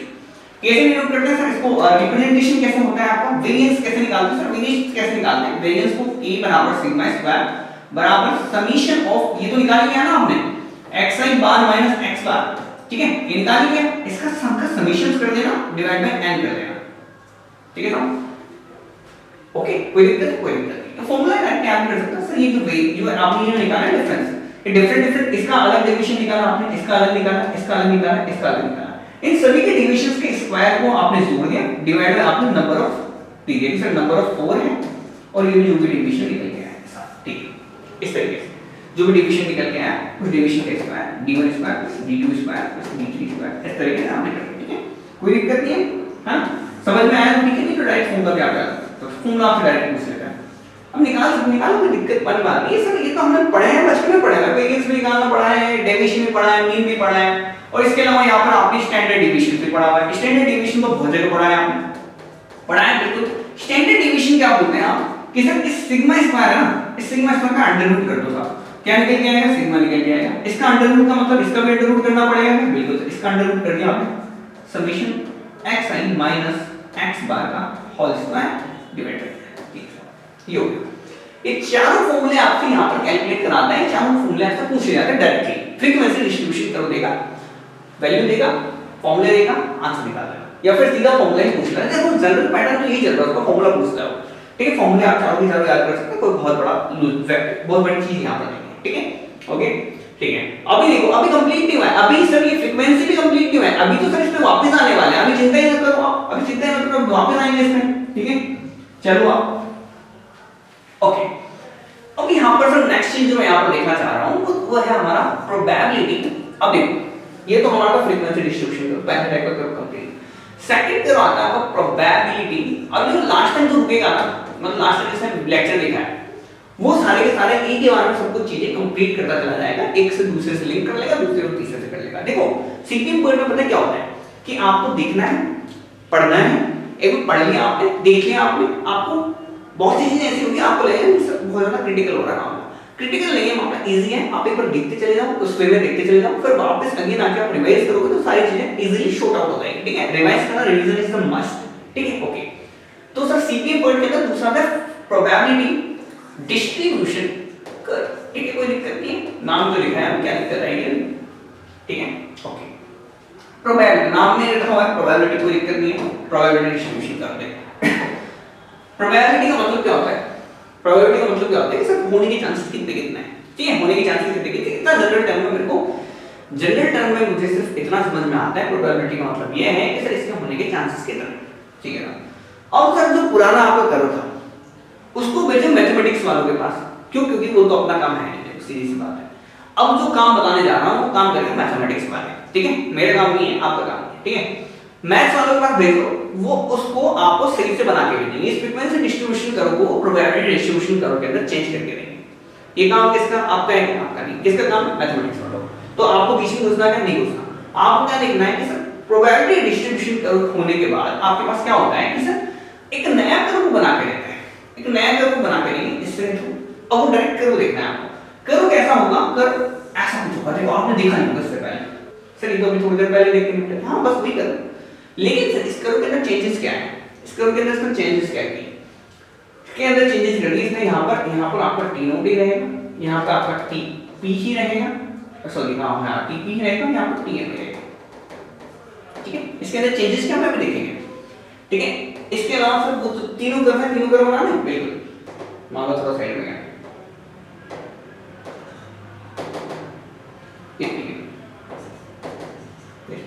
और फिर एक क्या करना, एक इस साइड स्कूट कराने का, ठीक है, एक ये मामला, एक ये मामला, ठीक है, जीपी 0.0 ठीक है। ओके, इतनी बात है सर, एक तो बिल्कुल क्लियर है। ओके, अब सर बताओ क्या किया आपको प्रोबेबिलिटी में? प्रोबेबिलिटी डिस्ट्रीब्यूशन के अंदर यहाँ पर हमको जो फंक्शन होगा ना, फंक्शन क्या कहेगा कि सर इसकी जो टोटल प्रोबेबिलिटी है, ये टोटल प्रोबेबिलिटी आपको इस तरीके से करनी है कि सर इस पूरी की प्रोबेबिलिटी आपको 100% निकल के है। किसकी? इस पूरे, यानी कि इसको इस तरीके से वो आपको बना के देगा कि आपके पास जो कर्व है, वो कर्व जो है आपको 100% प्रोबेबिलिटी दिखा के देगा। यानी कि कुल मिला के बात क्या है कि सर जो फंक्शन जो है आपका x का, यानी कि जो टाइम है ना, टाइम, तो टाइम है जिस कितने टाइम में होने के चांसेस हैं, कितने टाइम में होने के चांसेस हैं, जो x का फंक्शन है वो माइनस इंफिनिटी से लेके प्लस इंफिनिटी तक आपको क्या दिखा देता है? यूनिटी डिनोमिनेटर देता है। यानी कि सर इसका मतलब क्या है सर, अब भी समझ नहीं आया। यानी कि सर सिंपली टर्म में अगर मैं आपसे बोलना चाहूं तो सर इस किसी भी चीज के अगर मैं कह दूं कि सर यहां पर 4 महीने लिखे थे, यहां पर 5 महीने लिखे थे, यहां पर 6 महीने लिखे थे, ठीक है, उस हमारे कोर्स के 6 महीने के अंदर होने के चांसेस पूरे 100% होने चाहिए, प्रोबेबिलिटी आपकी 100% होनी चाहिए। कैसे? 6 महीनों के अंदर, 6 महीने के ड्यूरेशन के अंदर ये वाली मेरी एक्टिविटी पूरी, अभी भी देखो यहां पे एक्टिविटी है, ये वाली एक्टिविटी, ये वाला टाइम, ठीक है, ये भी एक्टिविटी टाइम है। किसी भी जो मेरा एक्टिविटी है ना, इसके सर इसके अंदर होने की जो प्रोबेबिलिटी जैसे मैं कैलकुलेट करूं तो सर ये पूरी की पूरी प्रोबेबिलिटी आपको 100% निकल के आनी चाहिए, कि 100% चांसेस हो आपके कि सर 6 महीने के अंदर ही आपका सारा का सारा हमारा काम हो जाए हमारा, ठीक है। इसके चांसेस 100% निकाल के रखते हैं, तो इसको मैथमेटिकली डिवाइड कर देंगे प्रोबेबिलिटी कर्व के अंदर। प्रोबेबिलिटी कर्व आपको क्या बताएंगे कि सर आपका पूरा काम आपका यूनिटी पर, यूनिटी कहने का मतलब है 1 का मतलब है प्रोबेबिलिटी आपकी टोटल 1 बन जाए कि सर इसके बीच के होने की प्रोबेबिलिटी आपकी टोटल 1, मतलब 100% प्रोबेबिलिटी कि पूरा पूरा काम जो होगा आपका 6 महीने के अंदर कंप्लीट होगा। तो सर इसके हिसाब से हम क्या कैलकुलेट करेंगे, समझना कि सर 4.5 महीने में होने की प्रोबेबिलिटी कितनी, इस काम को सर मैं 4.5 महीने में कर पाऊंगा, इसकी कितने चांसेस हैं ये मैं कैलकुलेट कर लूंगा। इसके 5.5 महीने होने के चांसेस कितने ये मैं कैलकुलेट कर लूंगा। क्यों? क्योंकि मुझे पता है कि सर इसके इतने महीने में कंप्लीट होने के चांसेस तो पूरे 100% है। क्यों? क्योंकि इसको तो मैंने मैथमेटिकली बनाया ना, मैथमेटिकली जनरेट किया है, इसको मैंने आपने जनरेट नहीं किया है, इसको मेरे को सिर्फ डायरेक्टली जनरेट किया हुआ मिलेगा आपको, है ना, डायरेक्ट जनरेट किया हुआ मिलेगा। ये मैथमेटिक्स वाले काम की बात है। तो यहां पर क्या कह रहे हैं कि सर 4.5 महीनों में कंप्लीट हो जाए, इसकी प्रोबेबिलिटी मैं कैसे निकाल सकता हूं? चलो निकालूं। तो सर किसी की भी प्रोबेबिलिटी आप कैसे निकाल सकते हैं, किसी भी कर्व की, इस प्रोबेबिलिटी कर्व की प्रोबेबिलिटी आप कैसे निकालेंगे? किसी भी प्रोबेबिलिटी निकालना, probability H time is time है, कोई भी x टाइम पे आपको निकालना है, ओके, ठीक है, ओके। प्रोबेबिलिटी कैसे निकालना है आपको कि sir area of shaded till x upon total area, यानी देखो इसका मतलब है कि सर जैसे कि सर आपको निकालना है, अभी फिलहाल इसको डिलीट कर देना, इसको डिलीट कर देना, ठीक है। अभी आपको मान लो निकालना है कि सर 4.5 महीनों में कंप्लीट होने की प्रोबेबिलिटी कितनी। ये एरिया आपने क्या करना है, ये एरिया आपने लेना है, ये एरिया आपने लेना है, ये सर ये एरिया आपने ले लिया, ठीक है। इसका एरिया कैलकुलेट करके यहां रखो और ये एरिया आप यहां पर इस टोटल का कैलकुलेट करो, तो टोटल का एरिया आपने यहां रखा, टोटल एरिया, और टोटल एरिया इसकी टोटल प्रोबेबिलिटी दिखाएगा। और यहां पर आपने x तक का जितना भी एरिया आपने रखा, पहली बार तो आपने ये एरिया रखा, दूसरी बार आपने ये टोटल एरिया रखा, ये टोटल एरिया, ठीक है, कोई दिक्कत नहीं, ओके। पहली बार आपने इसका एरिया रखा, दूसरी बार आपने इसका एरिया रखा, तो area up to 4.5 upon total area आपको प्रोबेबिलिटी देगा, आपको क्या देगा, प्रोबेबिलिटी कैसी कि सर किसी भी टाइम की आपकी 4.5 भी इसके अंदर कंप्लीट हो जाएगी।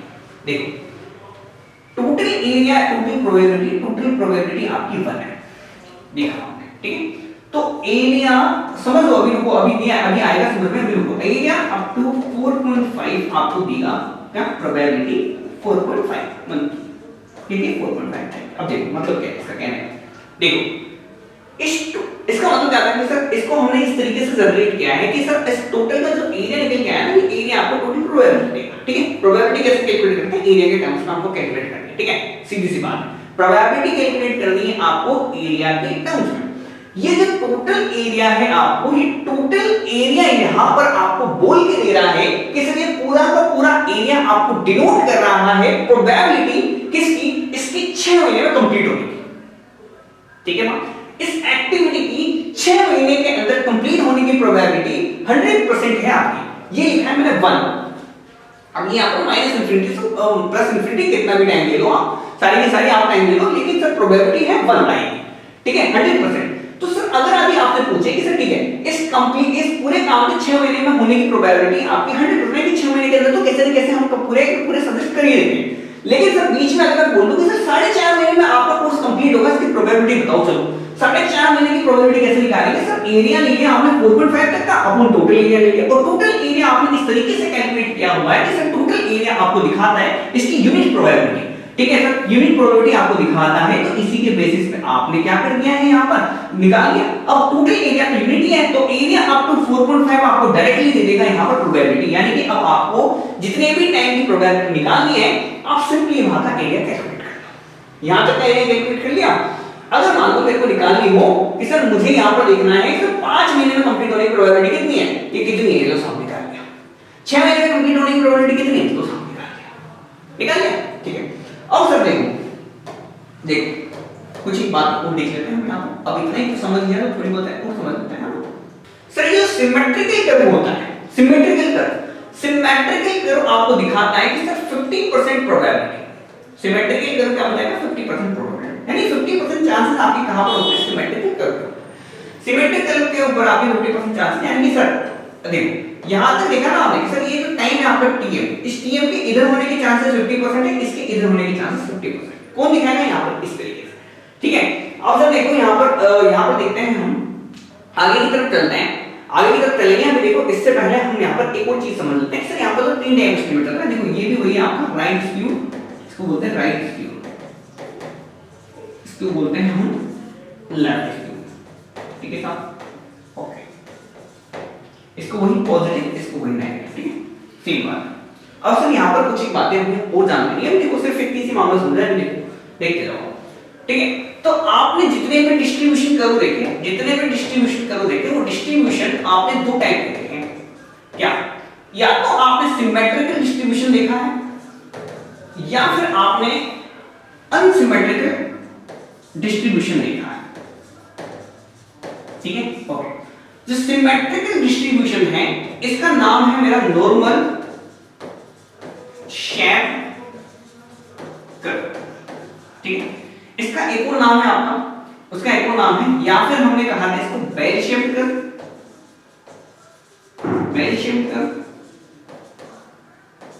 या फिर सर इसको हम एक और नाम दे सकते हैं जिसका नाम है आपका गाउसियन कर्व, नहीं गाउसियन कर्व बुलाते हैं इसको, ठीक इस टाइप के। और सर जो अनसिमेट्रिकल कर्व है इसका एक और नाम है आपका beta distribution curve, beta distribution curve, ठीक है बीटा डिस्ट्रीब्यूशन कर्व। अब देखिए यहां पर इसके अंदर हमने 2 देखे थे, एक दिखा था सर राइट स्क्यू, एक दिखा था सर हमने लेफ्ट स्क्यू। ये राइट स्क्यू कुछ ऐसा था, लेफ्ट स्क्यू कुछ ऐसा था, ठीक है ओके। इसका यहां पर देखो तो सर ये जो है आपको क्या दिखा रहा था, ये आपको क्या दिखाएगा, ये आपका ऑप्टिमिस्टिक टाइम से दूर है और पेसिमिस्टिक टाइम के पास, ठीक है ठीक है। यहां पर ये ऑप्टिमिस्टिक टाइम के पास है और यहां पर पेसिमिस्टिक टाइम से आपका दूर है, ठीक है। तो इस टाइप के एस्टिमेटर को जो कि आपका पेसिमिस्टिक से तो आपका क्या है, अब देखो जब भी आपके बोलते हैं कि सर आपको ऑप्टिमिस्टिक टाइम में कैलकुलेट करना है, ऑप्टिमिस्टिक आपको कैलकुलेटर आपको लगाना है, ऑप्टिमिस्टिक एस्टिमेटर आपको चाहिए, तो सर इस टाइप के एस्टिमेटर को आप ऑप्टिमिस्टिक एस्टिमेटर बोलेंगे, ऑप्टिमिस्टिक एस्टिमेटर। देखो क्यों बोला है, क्योंकि सर सबसे ज्यादा चांसेस जो निकल के आ रहे हैं ना प्रोजेक्ट के कंप्लीट होने के, वो कंप्लीट होने के प्रोसेस से चांसेस आपके लेफ्ट स्क्यूड कर्व में बहुत ज्यादा, मोस्ट लाइकली का मतलब क्या है, सबसे ज्यादा होने के चांसेस आपके कहां है, टीएम पर। टीएम के चांसेस हैं आपके टीओ के पास होने के, तो इस टाइप के एस्टिमेटर को हम यहां पर ऑप्टिमिस्टिक एस्टिमेटर कहेंगे, सिंपल सी बात है। इस टाइप का एस्टिमेटर आपका किसके पास है, मोस्ट लाइकली टाइम इस पर कहां लाई कर, पेसिमिस्टिक टाइम के पास। अगर सर मोस्ट लाइकली टाइम मेरा पेसिमिस्टिक टाइम के पास पड़ रहा है, तो सर इसको मैं सीधा सीधा कह दूंगा ना कि सर ये मेरा पेसिमिस्टिक एस्टिमेटर है, पेसिमिस्टिक एस्टिमेटर है, पेसिमिस्टिक एस्टिमेटर। अब एक बात बताऊं आपको, जरा जल्दी से देखना, पॉइंट पढ़ी थी आपने, देखो अब देखो इसमें ऑप्टिमिस्टिक एस्टिमेटर, इसको चाहो तो आप पेसिमिस्टिक बीटा एस्टिमेटर लिख दो, इसको ऑप्टिमिस्टिक बीटा एस्टिमेटर। क्यों? क्योंकि बीटा डिस्ट्रीब्यूशन करके बिल्कुल पार्ट है। अभी तो यहाँ से आपसे सवाल क्या पूछेगा कि सर जो PERT है आपकी, PERT में आपने काम कोई तो किया नहीं पहले, आज से पहले आप पहली बार बना रहे हैं, बैलिस्टिक मिसाइल बना रहे थे, पहली बार बना रहे थे, आगे आने वाले कोई भी प्रोजेक्ट के लिए यूज करेंगे तो पहली बार बना रहे हैं, है ना? तो सर उसमें आपको पता है कि सर एक्टिविटी किस तरीके से चलेगी? नहीं। तो एक बात बताओ मेरे को जरा कि सर टाइम के एस्टिमेशन के इस तरीके से सिमेट्रिकल होने के चांसेस ज्यादा हैं कि सर अनसिमेट्रिकल चांसेस ज्यादा हैं? इसके चांसेस ज्यादा हैं, इसके चांसेस ज्यादा हैं, इसके चांसेस ज्यादा हैं, या फिर स्कूल मिला के बात बता दें कि सिमेट्रिकल के ज्यादा है कि अनसिमेट्रिकल के ज्यादा है? सिंपल बात सर, इन तीनों में भी आप नहीं बता पाओगे क्योंकि इन दोनों का भी आपको नहीं पता है, लेकिन आप ये बता सकते हो कि सर सिमेट्रिक होने के चांसेस तो सर बहुत ज्यादा कम है, सिमेट्रिक होने के चांसेस बहुत ज्यादा कम है, और अनसिमेट्रिक होने के चांसेस सर सबसे ज्यादा हाई रहते हैं, सबसे ज्यादा हाई रहते हैं। क्यों? क्योंकि आप पहली बार काम कर रहे हो यार, अपने 4 से 6 महीने बोलना है, जरूरी नहीं है सिर्फ 5 महीने में आप कंप्लीट कर पाओ इस चीज को। देखो पूरा प्रोजेक्ट आपको कैसे भी कंप्लीट नहीं हो पाएगा। तो किसी भी पर्टिकुलर एक्टिविटी के लिए अगर बात करें तो पर्टिकुलर एक्टिविटी के लिए आपके पास ये जो आपका जो फॉलो करने वाला है आपका प्रोजेक्ट, वो फॉलो करने वाला है बीटा डिस्ट्रीब्यूशन का। कोई पूरा पर्टिकुलर एक्टिविटी, देखो छोटी छोटी एक्टिविटीज है, डिफरेंट पूरा प्रोजेक्ट है, एक पूरा प्रोजेक्ट है, एक छोटी छोटी एक्टिविटीज। तो सर छोटी छोटी एक्टिविटीज में आपको भी पता है, जनरल आइडिया लग रहा है कि सर छोटी छोटी एक्टिविटीज के लिए मैं प्रॉपर तरीके से मेंटेन होकर नहीं चल पाऊंगा, या तो मेरा इस साइड जाएगा या इस साइड जाएगा काम, या तो सर मेरा जल्दी काम होगा या कम खत्म होगा, बिल्कुल बराबर तरीके से नहीं चल सकता। तो सर ये काम आपका रहता है, आपकी जो एक्टिविटी फॉलो करती है PERT के अंदर, वो करती है बीटा डिस्ट्रीब्यूशन कर्व को फॉलो। कौन एक्टिविटी? तो यहां पर देखो नोट पॉइंट डाल के लिखेंगे, नोट पॉइंट डाल के लिखेंगे कि सर जो PERT के अंदर है, ये एक्टिविटीज जितनी भी है मेरी, ये सारी की सारी मेरी क्या करती है? बीटा डिस्ट्रीब्यूशन कर्व को फॉलो करती है, ये बीटा डिस्ट्रीब्यूशन कर्व को फॉलो करती है। लेकिन सर पूरा प्रोजेक्ट जो है ना वो मेरे हाथ में है। क्यों? क्योंकि प्रोजेक्ट को तो एक्सीलरेट करने के लिए लाया था, तो सर लेकिन पूरा प्रोजेक्ट जो है आपका, देखो छोटी छोटी एक्टिविटी, कोई कम टाइम ले रही होगी, कोई ज्यादा ले रही होगी, कोई कम ज्यादा कम ले रही होगी, कोई कम ले रही होगी, ठीक है? कोई किसी का लेफ्ट स्क्यूड कर्व बनेगा, किसी का राइट स्क्यूड कर्व बनेगा। लेकिन सर जो टोटल पूरा प्रोजेक्ट है उसमें ऐसी n नंबर ऑफ एक्टिविटीज होगी, वो एक दूसरे को क्या करेगी? थोड़ा बहुत कॉम्प्रोमाइज कर लेगी और एक दूसरे को एडजस्ट करते हुए पूरे प्रोजेक्ट के कर्व को कैसा बना देती है? Normal curve. तो प्रोजेक्ट आपको फॉलो करता है नॉर्मल कर्व, इस या फिर मैं कह सकता हूं सर इसको गाउसियन कर्व। गाउसियन कर्व से भी सवाल पूछेंगे, इसे गाउसियन कर्व, ठीक? गाउसियन कर्व आपको बिल्कुल याद रहेगा इसको। तो आपकी पूरे प्रोजेक्ट फॉलो करेगा कौन? Gaussian curve. आपकी लेकिन एक्टिविटीज फॉलो करेगी बीटा डिस्ट्रीब्यूशन कर्व। ये दोनों के दोनों बातें बहुत ज्यादा इंपॉर्टेंट है और सवाल में आने वाले हैं, ठीक है ना? इतनी बातें अब देखो जरा, छोटा सा हम यहाँ पर फंडा है, उसको भी साथ ही समझ लेते हैं, ठीक है? छोटा सा क्या है यहाँ पर आपको एक और टाइप का, अब देखो अब आपने यहाँ पर नेटवर्क बनाना सीखा था, बिल्कुल नेटवर्क के ऊपर आपने क्या लिखा था? एक्टिविटी लिखते थे, एक्टिविटी का टाइम लिखते थे सब, ठीक है? एक्टिविटी लिखते थे, एक्टिविटी का टाइम लिखते थे, ठीक है? ए एक्टिविटी होगी 8 दिन में हो जाएगी, बी एक्टिविटी होगी 10 दिन में हो जाएगी, सी एक्टिविटी होगी 5 दिन में हो जाएगी। तो सीधा ऐसे लिखते हैं, ठीक है? अब सर यहाँ पर मैं क्या लिखूं? क्या सर यहाँ पर कैसे लिखूंगा? यहाँ पर 3 टाइम एस्टिमेट लिखने पड़ेंगे मुझे। 4 दिन में भी खत्म होगा, 5 महीने में कंप्लीट हो सकता है, 6 महीने में कंप्लीट हो सकता है। कौन? आपका पूरा का पूरा एसएससी जेईई का कोर्स, ठीक है? 3 टाइम। सर तो मैं बार-बार सारी कैलकुलेशन 3 टाइम के लिए करता हूं, मतलब पागल हो जाऊंगा पूरे प्रोजेक्ट में। बार-बार 3 टाइम एस्टिमेट के लिए कैलकुलेशन करूंगा। पहली बार सर इतना टाइम के लिए देखो, ऑप्टिमिस्टिक टाइम के लिए देखो, इसीलिए पेसिमिस्टिक टाइम के लिए देखो, फिर अगेन आप जाके देखो मोस्ट लाइकली टाइम के लिए। बार-बार करता जाऊं क्या? नहीं ना। अब ये करना तो मुझे भी तो अच्छा नहीं लगेगा यार, कितना करूंगा सर, कितना सर, बच्चा हूं, बच्चे की जान लोगे क्या? नहीं। तो आप क्या करते हो? इस सारे टाइम एस्टिमेट्स को हटा के आप सिंगल टाइम एस्टिमेट को कंसीडर करोगे, उसको बोलते हैं हम यहां पर expected mean time, expected mean time, ठीक है? तो यहां पर हम देखेंगे एक्सपेक्टेड मीन टाइम को, जिसका नाम जिसको डिनोट करूंगा टीई से, यानी कि बार-बार हम यहां पर ये नहीं देखेंगे कि सर यहां पर 3 एक्टिविटीज जो है, ये एक्टिविटी ए जो है 3 टाइम लेगी, यानी कि स्टोम पढ़ने में भी 3 टाइम बताओगे, आप एफएम पढ़ने में भी 3 टाइम बताओगे, फिर आप आरसीसी पढ़ने में भी 3 टाइम बताओगे। आप कह दोगे सर स्टोम पढ़ा मैं 10 दिन में पढ़ सकता हूं, 12 में भी पढ़ सकता हूं और 14 में पढ़ सकता हूं। इस तरीके से 3 टाइम बताओगे आप, यहां पर या तो भी 3 बताओगे, यहां पर भी 3 बताओगे। तो मान लो दोनों कैलकुलेट करता करता है ना। तो सर इसके लिए हम क्या करते हैं सर, एक्सपेक्टेड मीन टाइम को यहाँ पर लेके आते हैं कॉन्सेप्ट को, ठीक है। अब यहाँ पर देखो आप आपसे पूछता क्या है, अच्छा एक बात बताओ, 4 महीने में कंप्लीट हो सकता है, 6 महीने में कंप्लीट हो सकता है, और बीच में मान लो तो मोस्ट लाइकली सर 5 महीने में कंप्लीट हो सकता है, ठीक है साहब, कोई दिक्कत है? कोई दिक्कत नहीं, ठीक है। ये है आपका टी नोट, ये है टी एम और ये है टी एड, ठीक है, सॉरी टी टीएलबीसी को बोलते हैं। कर्व कैसा बनता है आपका, कर्व देखो आप इस तरीके का कर्व है, बिल्कुल ये सब 4 महीने 6 महीने और 1 5, ठीक है। समझने की कोशिश करो, थोड़ा सा बातें समझ में आएगी। अच्छा 4 महीने में कंप्लीट होना है इसकी प्रोबेबिलिटी क्या है का, 6 महीने में कंप्लीट होना है इसकी प्रोबेबिलिटी क्या है का, 5 महीने में कंप्लीट होना है इसकी प्रोबेबिलिटी क्या है का। एक बात बताओ, जो अगर की बात सेम बात कर रहे हैं, एक कोई बात है जो कि आपने कही है, एक कोई बात है जो कि आपकी बहन ने कही है, और एक कोई बात है जो कि आपके पापा ने कही है, किसकी बात का वेटेज ज्यादा है? आपने कही है, आपकी बहन ने कही है, और आपके पिता ने कही है। सीधी सी बात है, घर घर की बातें कर लेते हैं ना हम भी, ठीक। तो आप क्या कहेंगे सर, जो सर इन्होंने किया ना तो फाइनल है, ठीक है, इनकी बात का वेटेज ज्यादा है, लेकिन सर जरूरी है कि सर इनकी बातें क्या बिल्कुल खत्म हो गई? देखो वैसे घर के अंदर तो बिल्कुल ही खत्म है, अगर इन्होंने जो कहे थे वही फाइनल, लेकिन इसके अंदर क्या माने, इसके होने के चांसेस कम है कि सर इसकी बात मान ली जाए, इसकी बात मान ली जाए, लेकिन सर इसकी बात मान ली जाए इसके चांसेस क्या सबसे ज्यादा है, ठीक है। तो वेटेज का फर्क पड़ता है आपका, वेटेज आपका किसका ज्यादा है, इसका वेटेज ज्यादा है, इसका weightage come.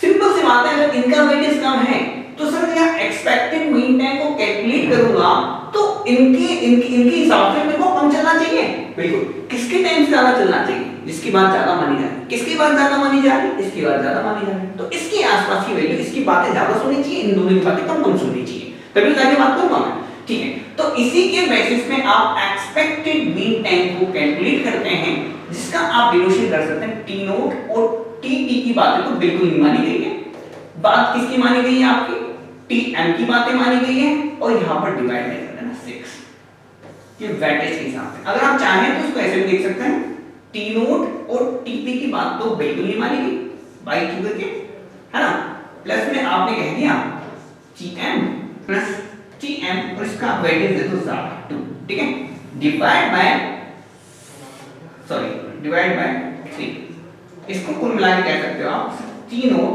Plus 4tm plus TP divide by 6, इस तरीके से निकाल सकते हो, कोई दिक्कत नहीं है ना, लेकिन आपको फाइनली याद क्या रखना है ये वाला, ठीक है, कि सर इसका वेटेज ज्यादा है, सीधा सीधा इसका वेटेज कम है, ठीक है। इस तरीके से सर इसका एवरेज ले लिया आपने और इसको वेटेज ज्यादा दे दिया, सीधी सी बात है ना, इन दोनों का एवरेज ले लिया, सिंगल ले लिया, और इसका भी इसका वेटेज ज्यादा दे दिया, सिंपल सी बात है ना, इसका डबल वेटेज ले लिया, बस इसी तरीके से आप यहां पर एक्सपेक्टेड मीन टाइम को कैलकुलेट कर सकते हो। तो मीन निकालना आपको आ गया, मीन टाइम निकाल लिया ना, इससे मीन टाइम निकाल लिया, मीन टाइम, ठीक है। अब देखो अगर मैं यहां से आपसे कुछ चीजें वापस से अगेन रिपीट में लेके चलूं थोड़ा सा, ठीक है, देखो आप यहां पर सर मोड क्या बोला सर, जिसके होने के चांसेस सबसे ज्यादा हैं, इसी को आप मोड बोल सकते हैं, ये आपका मोड है, ये आपका मोड है, ठीक है, ये आपका मोड है, ये आपका मोड है, ये आपका मोड है, ये आपका मोड है, ये आपका मोड है, ठीक है, टीएम आपको डिनोट करता है मोड, ठीक है।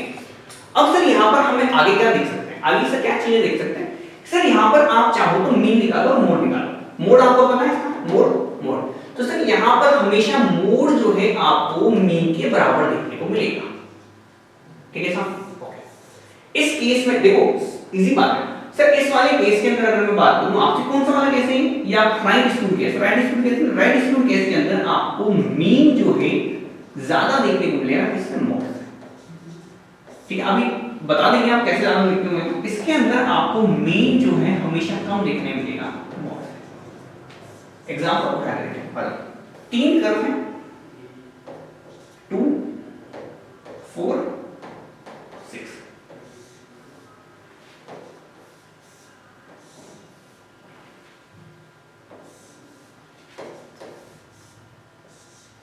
ठीक, इसको लिख लो 2, इसको लिख लो 5, इसको लिख लो 6, इसको लिख लो 2, इसको लिख लो 3, इसको लिख लो 6, ओके। ये राइट स्क्यूड है, ये आपका लेफ्ट स्क्यूड है, ठीक, ओके। देखो सर इसको निकालो, t m निकालो आप, tm कितना है 4, te निकालो आप, te निकालो 4 है, निकालने के लिए t कोई दिक्कत नहीं, t note plus tm4 plus te divided by 6 कर दो। tm की a कितने 2 6 8 प्लस 16 प्लस 8 डिवाइड बाय 6 400, ठीक है ना, कोई दिक्कत नहीं। ओके यहां देखो, यहां निकालो आप, ये कितना हो जाएगा 2 प्लस 20 प्लस 6 डिवाइड बाय 6।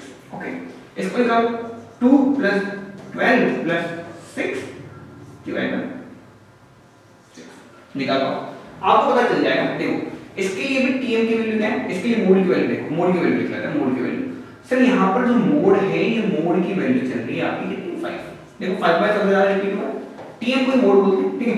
यहाँ पर मोड की वैल्यू चल रही है आपकी कितनी, निकालो कि सर इसके लिए निकाला कितना है, इसके लिए कितना है 20/6 और इसके लिए कितना निकल के आ रहा है आपका 28/6, ठीक है। 28/6 का मतलब 4 पॉइंट समथिंग वैल्यू आएगी और इसकी वैल्यू निकाल के देखो आपको कितनी निकल के आ रही है 3 पॉइंट समथिंग निकल गई। तो सर यहाँ पर सीधा सीधा कह सकता हूँ कि सर लेफ्ट स्क्यूड कर्व के अंदर, आपका लेफ्ट स्क्यूड कर्व के अंदर मीन जो वैल्यू है, मीन वैल्यू निकालना, मीन वैल्यू जो है ज्यादा निकल के आ रही है मोड से, और यहाँ पर आप कह सकते हो कि सर मीन वैल्यू जो है आपकी कम निकल के आ रही है मोड से, ठीक है। और यहाँ पर जो दोनों के दोनों बराबर निकल के आ रहे हैं, ठीक है, तीनों के तीनों मामला एग्जांपल से करा दिया, ठीक है। बीटा डिस्ट्रीब्यूशन कर्व समझिए, बीटा डिस्ट्रीब्यूशन कर्व के अंदर ही आपसे पूछा जाएगा सर PERT एनालिसिस के अंदर एक्टिविटीज का एनालिसिस हम यहाँ पर बीटा डिस्ट्रीब्यूशन कर्व से करेंगे, ये मोस्ट फ्रीक्वेंट क्वेश्चन है क्योंकि आपसे पूछा जाता है, ठीक है। अब इतनी बातें हमने आज कर ली है, बाकी की बातें हम नेक्स्ट सेशन में करेंगे, ठीक है। PERT से रिलेटेड अभी काफी सारी बातें करनी है और बाकी की बातें हम यहाँ पर नेक्स्ट सेशन में करेंगे। Okay guys, bye, thanks for watching.